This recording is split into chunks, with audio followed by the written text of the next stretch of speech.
చంద్రగ్రహ దోష నివారణకు చంద్రుడు స్త్రీ గ్రహము, వైశ్య జాతి, తెలుపు రంగు, జలతత్వము.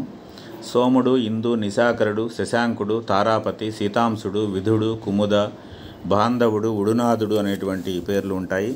చంద్రగ్రహం బాగలేనప్పుడు మానసిక వ్యాధులు, స్త్రీ గర్భకోశమునకు చెందిన వ్యాధులు, ఋతుక్రమం సరిగా లేకపోవటం, మూర్ఛ, స్తనములకు సంబంధించిన వ్యాధులు, గర్భసంచికి సంబంధించిన వ్యాధులు, మగవారికి ఎడమ కన్ను, స్త్రీకి కుడి కన్ను సంబంధించిన అనేక అనారోగ్యములు ఏర్పడతాయి. చంద్రగ్రహానికి అధిదేవత మహాలక్ష్మి కాబట్టి మహాలక్ష్మి స్తోత్రములు, మహాలక్ష్మి పూజ చాలా విశేషమైన ఫలితాలను ఇస్తాయి. 8వ స్థానంలో పూర్ణచంద్రుడు కనుక ఉంటే సాధారణ జీవనం ఉంటుంది. క్షీణచంద్రుడు ఉంటే శారీరక బాధలు ఉంటాయి. అదేవిధంగా ఒక్కొక్క లగ్నానికి ఒక్కొక్క విధముగా చంద్రుడి యొక్క పరిహారాలు సూచించబడ్డాయి.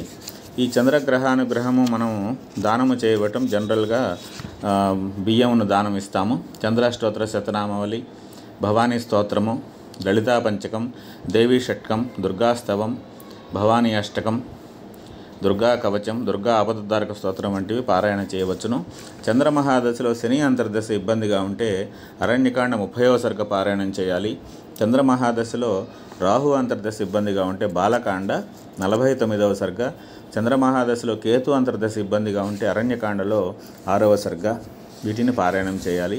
తమిళనాడు క్షేత్రంలోని చంద్రగ్రహాది దేవతమైనటువంటి దేవాలయంను దర్శించటం వల్ల చంద్రగ్రహం యొక్క విశేషమైనటువంటి అనేక ఫలితాలు లభిస్తాయి.